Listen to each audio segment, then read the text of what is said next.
ಇವತ್ತಿನ ದಿವಸ ಪತ್ರಿಕಾಗೋಷ್ಠಿ ಕರೆಯುವ ಉದ್ದೇಶ ಏನಂತಂದರೆ, ಕಳೆದ ತಿಂಗಳು ಮಹೇಶವಾಡಿಗೆ ಗ್ರಾಮಸ್ಥರು ಎಲ್ಲರೂ ಸೇರಿ ನಮ್ಮ ಹತ್ರ ಬಂದಿದ್ದರು. ಅವರ ಒಂದು ಬೇಡಿಕೆ ಏನು ಅಂದರೆ, ಕಳೆದ 10 ವರ್ಷಗಳಿಂದ ಮಹೇಶವಾಡಿಗೆ ಬ್ರಿಡ್ಜ್ ಹಾಗೆ ಉಳಿದಿದೆ, ಅಲ್ಲಿಂದ ನಮಗೆ ಸಂಚಾರಕ್ಕೆ ತೊಂದರೆ ಆಗ್ತಾಯಿದೆ. ಯಾಕಂದರೆ ಸುತ್ತಿ ಬಳಸಿ ಹೋದರೆ 25-30 ಕಿಲೋಮೀಟರ್ ಆಗುವಂಥ ರಸ್ತೆ. ಆ ಬ್ರಿಡ್ಜ್ ಕಂಪ್ಲೀಟ್ ಆದರೆ ನಾವು 4-4.5 ಕಿಲೋಮೀಟರ್ದಲ್ಲಿ ನಾವು ಬನ್ನಟ್ಟಿ ತಲುಪುವಂಥ ವ್ಯವಸ್ಥೆ ಇರೋದ್ರಿಂದ ಈ ಬ್ರಿಡ್ಜ್ ಕಂಪ್ಲೀಟ್ ಮಾಡಿಸ್ಬೇಕು ಅನ್ನೋದು ಅವರ ಒಂದು ಆಶೆ ಆಗಿತ್ತು. ಅದರಂತೆ ನಮ್ಮ ಬ್ಲಾಕ್ ಅಧ್ಯಕ್ಷರು, ನಾವೆಲ್ಲ ಮುಖಂಡರು, ನಾವೆಲ್ಲ ಹೋಗಿ ಆ ಒಂದು ಸ್ಥಳಕ್ಕೆ ನಾವೆಲ್ಲ ಭೇಟಿ ಕೊಟ್ಟಿದ್ವಿ. ಅದಾದಮೇಲೆ ಬನ್ನಟ್ಟಿಯಲ್ಲಿ ನಡೆದಂಥ ಒಂದು ಸಭೆಯಲ್ಲಿ ಸಹಿತ ನಾವು ಭಾಗವಹಿಸಿ ಅದರ ಒಂದು ಏನು ಅದರ ಅನಾನುಕೂಲತೆ ಇದೆ ಅನ್ನೋದನ್ನು ತಿಳಿದುಕೊಂಡು ನಮ್ಮ ಉಸ್ತುವಾರಿ ಸಚಿವರಾಗಿರ್ತಕ್ಕಂಥ ಸನ್ಮಾನ್ಯ ಶ್ರೀ ಸತೀಶಣ್ಣ ಜಾರಕಿಹೊಳಿ ಅವರ ಗಮನಕ್ಕೆ ತರುವಂಥ ಕೆಲಸವನ್ನು ನಾವು ಮಾಡಿದ್ವಿ. ಅವರು ಆ ಒಂದು ಮನವಿಗೆ ಒಗ್ಗೊಟ್ಟು ಹೆಚ್ಚುವರಿಯಾಗಿ PWD ಇಲಾಖೆಯಿಂದ 2 ಕೋಟಿ ಅನುದಾನವನ್ನು ಅವರು ಬಿಡುಗಡೆ ಮಾಡಿದ್ದಾರೆ. ಅದಕ್ಕೆ ನಾವು ಅಥಣಿ ಎಲ್ಲ ನಮ್ಮ ಬ್ಲಾಕ್ ಕಾಂಗ್ರೆಸ್ ಸಮಿತಿ ನಮ್ಮ ವತಿಯಿಂದ, ನಮ್ಮ ಅಥಣಿಯ ಮಹಾಜನತೆ, ಅಥಣಿ ತಾಲೂಕಿನ ಜನತೆಯ ವತಿಯಿಂದ, ವಿಶೇಷವಾಗಿ ಮಹೇಶವಾಡಿಗೆ ಗ್ರಾಮಸ್ಥರ ವತಿಯಿಂದ ಸತೀಶಣ್ಣ ಜಾರಕಿಹೊಳಿ ಅವರಿಗೆ ನಾವು ತುಂಬ ಹೃದಯದ ಕೃತಜ್ಞತೆಗಳನ್ನು ಈ ಸಂದರ್ಭದಲ್ಲಿ ಸಲ್ಲಿಸಲಿಕ್ಕೆ ಇಷ್ಟಪಡ್ತಾ ಇದ್ದೀವಿ. ಇನ್ನು ಎರಡನೇದಾಗಿ ಬಹಳ ಮುಖ್ಯವಾಗಿರ್ತಕ್ಕಂಥ ಒಂದು ಸಂಗತಿ ಅಂತಂದರೆ, ನಮ್ಮ ದೇಶದ ಎಲ್ಲ ಕಡೆ ಇವತ್ತು ಸದ್ದು ಮಾಡ್ತಾ ಇರುವಂಥದ್ದು ನೀಟ್ ಪ್ರಶ್ನೆ ಪತ್ರಿಕೆ ಹಗರಣ. ಇವತ್ತು ಏನಾಗಿದೆ ಅಂತಂದರೆ, ಯುವ ಶಕ್ತಿ ರಾಷ್ಟ್ರ ಶಕ್ತಿ ಅಂತ ಹೇಳ್ತೀವಿ, ನಮ್ಮ ದೇಶದ ಆಸ್ತಿ ಅಂತ ಹೇಳ್ತೀವಿ. ಯುವಕ ಸಂವೇದನಶೀಲ ಚೈತನ್ಯದ ಪ್ರತೀಕ, ಪರಿವರ್ತನಶೀಲ ಸಮೂಹದ ಪ್ರತಿನಿಧಿ, ವರ್ತಮಾನದ ರಕ್ಷಕ, ಕ್ರಾಂತಿಯ ಕನಸುಗಾರ, ಆದರ್ಶವನ್ನು ಪ್ರತಿಗೊಳಿಸ ಕಲೆಗಾರ, ವರ್ತಮಾನದ ರಕ್ಷಕ ಅಂತ ನಾವೆಲ್ಲ ಹೇಳ್ತೀವಿ. ಆದರೆ ಇವತ್ತು ನಮ್ಮ ಯುವಕರ ಒಂದು ಸಂವೇದನ, ನಮ್ಮ ಏನು ಯುವಕರ ಒಂದು ಬೇಡಿಕೆ ಇದೆ, ನ್ಯಾಯಯುತ ಬೇಡಿಕೆ ಏನಿದೆ ಅದನ್ನು ಹತ್ತಿಕ್ಕುವಂಥ ಕೆಲಸ ಆಗ್ತಾಯಿದೆ. ಅದನ್ನು ಖಂಡನೆ ಮಾಡಲಿಕ್ಕೆ ಇವತ್ತಿನ ಈ ಒಂದು ಪತ್ರಿಕಾಗೋಷ್ಠಿಯನ್ನು ಇವತ್ತು ನಾವು ಕರೆದಿದ್ದೇವೆ. ಯಾಕಂದರೆ ನೀವೆಲ್ಲ ನೋಡಿದ್ದೀರಿ, ನ್ಯಾಯಯುತ ಹೋರಾಟ, ವಿದ್ಯಾರ್ಥಿಗಳ ಭವಿಷ್ಯದ ಪ್ರಶ್ನೆ ಜೊತೆ ಇವತ್ತು ಕೇಂದ್ರ ಸರ್ಕಾರ ಚೆಲ್ಲಾಟವನ್ನು ಆಡ್ತಾ ಇದೆ. ಇವತ್ತು ಹೋರಾಟದಲ್ಲಿ ಪಾಲ್ಗೊಂಡಂಥ ಮಹಿಳೆಯರನ್ನು ಒಂದು ಯಾವ ರೀತಿ ನಡೆಸ್ಕೊಂಡಿದ್ದಾರೆ ಅನ್ನೋದನ್ನು ನೀವೆಲ್ಲ ಸುದ್ದಿ ಮಾಧ್ಯಮದಲ್ಲಿ ನೋಡಿದ್ದೀರಿ.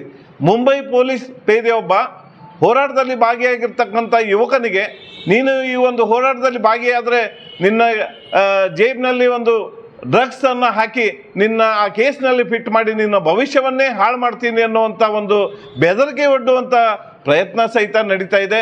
ಆ ಒಂದು ಹೋರಾಟಗಾರರ ಮೇಲೆ ಫೇಕ್ ಕೇಸ್ ಹಾಕುವಂಥದ್ದು ಇಡೀ ನಮ್ಮ ದೇಶದಲ್ಲಿ ನಡೆದಂಥ ಹೋರಾಟದಲ್ಲಿ ನಾವು ನೋಡ್ತಾ ಇದ್ದೀವಿ. ಸುಮಾರು 20 ವಿದ್ಯಾರ್ಥಿಗಳು ಸಾವನ್ನಪ್ಪಿದ್ದಾರೆ, ಆತ್ಮಹತ್ಯೆಯನ್ನು ಮಾಡ್ಕೊಂಡಿದ್ದಾರೆ.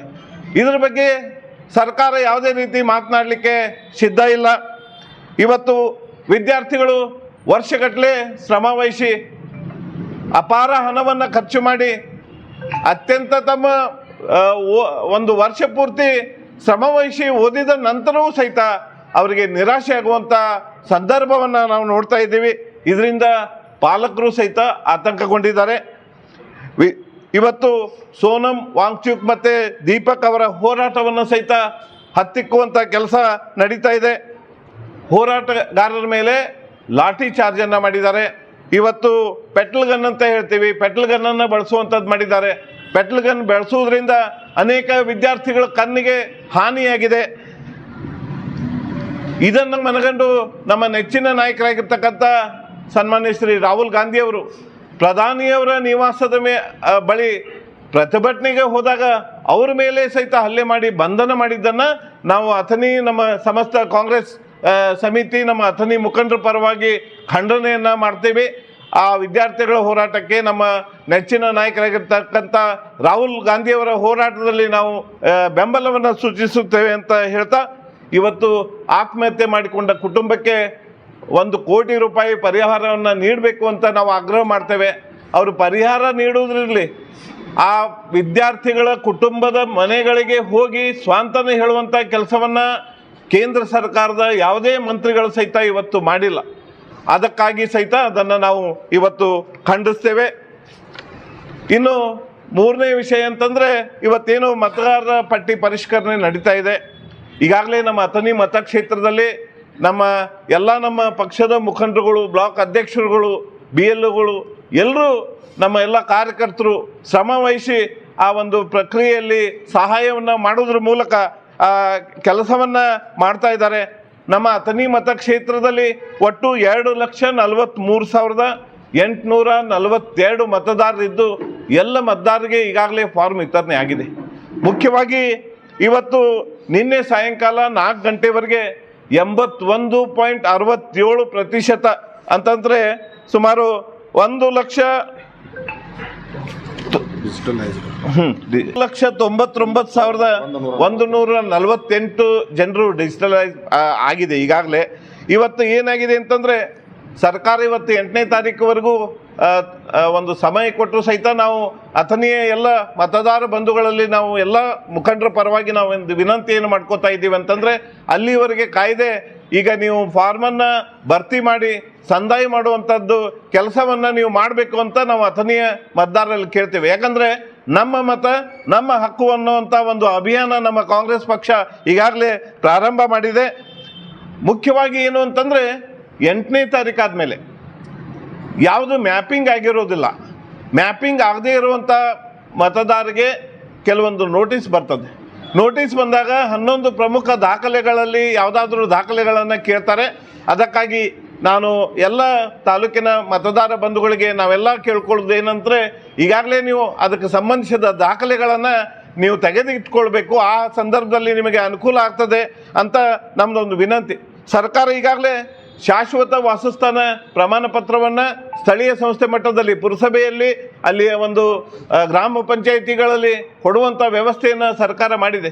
ಜೊತೆಗೆ ನಮ್ಮ ಸನ್ಮಾನ್ಯ ಮುಖ್ಯಮಂತ್ರಿಗಳಾಗಿರ್ತಕ್ಕಂಥ DK ಶಿವಕುಮಾರ್ ಸಾಹೇಬರು, ಉಪಮುಖ್ಯಮಂತ್ರಿಗಳಾಗಿರ್ತಕ್ಕಂಥ ಪರಮೇಶ್ವರ್ ಸಾಹೇಬರು ಮತ್ತೆಲ್ಲ ನಮ್ಮ ಉಸ್ತುವಾರಿ ಸಚಿವರಾಗಿರ್ತಕ್ಕಂಥ ಸತೀಶಣ್ಣ ಜಾರಕಿಹೊಳಿ ಅವರು ಎಲ್ಲರೂ ಸೇರಿ ಇವತ್ತು ಆ ಒಂದು ಯೋಜನೆಗೆ ಚಾಲನೆ ನೀಡಿದ್ದಾರೆ. ಏನಂತಂದರೆ ಜಾತಿ ಪ್ರಮಾಣ ಪತ್ರವನ್ನು ಮನೆಗೆ ತಲುಪಿಸುವಂಥ ಯೋಜನೆ.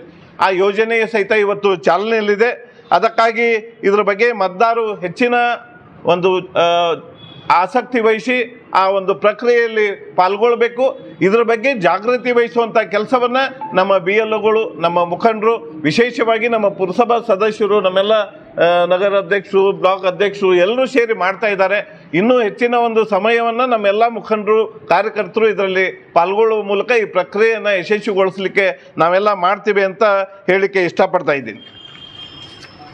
ಅಧ್ಯಕ್ಷ ಸ್ಥಾನಗಳನ್ನು ಈಗ ನಮ್ಮ ಅನೇಕ ಹಿರಿಯ ಬಸವರಾಜ ಪುಟಾಳಿರ್ಬೋದು, ಅನೇಕ ಜನ ಅದಾರ. ಬರೀ ಒಂದನ್ನು ಕೊಟ್ಟರೆ ಆಗಲ್ಲ, ಅದು ಬಹಳಷ್ಟು ನಿಗಮ ಮಂಡಳಿಯನ್ನ ನಮ್ಮ ಅಥಣಿಗೆ ಕೊಟ್ಟರೆ ನಮ್ಮ ಅಥಣಿಯಲ್ಲಿ ನಮ್ಮ ಕಾಂಗ್ರೆಸ್ಸಿನ ಭದ್ರಕೋಟೆ ಇನ್ನೂ ಹೆಚ್ಚಿಗೆ ಆಗ್ತದೆ ಅನ್ನುವಂಥದ್ದು ನಮ್ದು ವಿಶ್ವಾಸ. ಅದಕ್ಕೆ ಅದಾದ ನಂತರ ಸಚಿವ ಸಂಪುಟನೂ ವಿಸ್ತರಣೆ ಆ್ಯಕ್ಚುಲಿ ಬುಧವಾರ ಆಗಬೇಕಾಗಿತ್ತು. ಅದು ದೆಹಲಿ ಘಟನೆಯ ನೀಟ್ ಸಂಬಂಧಪಟ್ಟಂಗೆ ಗಲಾಟೆ ಆಯಿತು, ಹೋರಾಟಗಳು ನಡೆದವು. ಹೀಗಾಗಿ ಅದು ಸಚಿವ ಸಂಪುಟ ವಿಸ್ತರಣೆ ಮುಂದಕ್ಕೆ ಹೋಗಿತ್ತು. ಈ ಸಂದರ್ಭದೊಳಗೆ ನಾವು ಕಾಂಗ್ರೆಸ್ಸಿಗರಿಗೆ ಕೇಳೋದೇನೆಂದರೆ, ಗಜಾ ಮಂಗಸೂಳಿಯವರು 2019ರಿಂದ ಇಲ್ಲಿ ತನಕ ಪಕ್ಷಕ್ಕಾಗಿ ಭಾಳ ದುಡಿದಿದ್ದಾರೆ. ನಾವು ಮನೆ ಗ್ಯಾರಂಟಿ ಕಾರ್ಡನ್ನು ವಿತರಣೆ ಮಾಡೋದಾಗಿರ್ಬೋದು, ಕೋವಿಡ್ ಸಂದರ್ಭದಾಗ ಆಗಿರ್ಬೋದು, ಮೆಂಬರ್ಶಿಪ್ ಮಾಡೋದಾಗಿರ್ಬೋದು, ಪ್ರತಿಯೊಂದು ಸಂದರ್ಭದಾಗ ಅವರು ಭಾಳ ಆ್ಯಕ್ಟಿವ್ ಆಗಿ ಇದು ಮಾಡಿದ್ದಾರೆ. ಮತ್ತು ಕಾಂಗ್ರೆಸ್ ಪಕ್ಷವನ್ನು ಆ ಸಂದರ್ಭದಾಗ ಜೀವಂತ ಇಟ್ಟಿರ್ತಕ್ಕಂಥವ್ರು ತಾವು ತಮ್ಮ ಎಲ್ಲ ತನುಮನ ಧನದಿಂದ ಪ್ರಾಮಾಣಿಕವಾಗಿ ಶ್ರಮ ಮಾಡಿದ್ದಾರೆ. ಅದಕ್ಕೆ ಪಕ್ಷದ ವರಿಷ್ಠರು ಅವರಿಗೆ ಭರವಸೆ ನೀಡಿದಂಗೆ ಇವತ್ತು MLC ಒಳಗರೆ ಆಗಿರ್ಬೋದು ಅಥವಾ ನಿಗಮ ಮಂಡಳಿ ಒಳಗರೆ ಆಗಿರ್ಬೋದು ಅವರಿಗೆ ಅಧಿಕಾರವನ್ನು ಕೊಡ್ತಕ್ಕಂಥ ಕೆಲಸ ನಮ್ಮ ಪಕ್ಷದ ವರಿಷ್ಠರು ಮಾಡಬೇಕು ಅಂಥೇಳಿ ನಾವು ಅಥಣಿ ಕಾಂಗ್ರೆಸ್ನ ಎಲ್ಲ ಮುಖಂಡರ ಪರವಾಗಿ, ಕಾರ್ಯಕರ್ತರ ಪರವಾಗಿ ನಾವು ನಿಮ್ಮ ಮುಖಾಂತರ ಕೇಳ್ಕೊಳ್ತಾ ಇದ್ದೀವಿ. ಈಗಾಗಲೇ ನಾವು ಅನೇಕ ಮುಖಂಡರನ್ನ ಭೇಟಿಯಾಗಿದ್ದೀವಿ, ಸಕಾರಾತ್ಮಕವಾಗಿ ನಮಗೆ ಸ್ಪಂದನೆಯೂ ಮಾಡಿದ್ದಾರೆ. ಆದರೆ ನಿಮ್ಮ ಮುಖಾಂತರನೂ ಹೋಯಿತು ಅಂದ್ರೆ ಸ್ವಲ್ಪ ಇದು ಆಗ್ತದೆ. ಒಂದು ಕಾಂಗ್ರೆಸ್ ಪಕ್ಷಕ್ಕೆ ಮತ್ತೆ ಹೆಚ್ಚಿನ ಶಕ್ತಿ ಬರ್ತಕ್ಕಂಥ ಕೆಲಸ ಆಗುತ್ತೆ ಅಂತ ತಮ್ಮ ಮುಖಾಂತರ ಕೇಳ್ಬೋದು.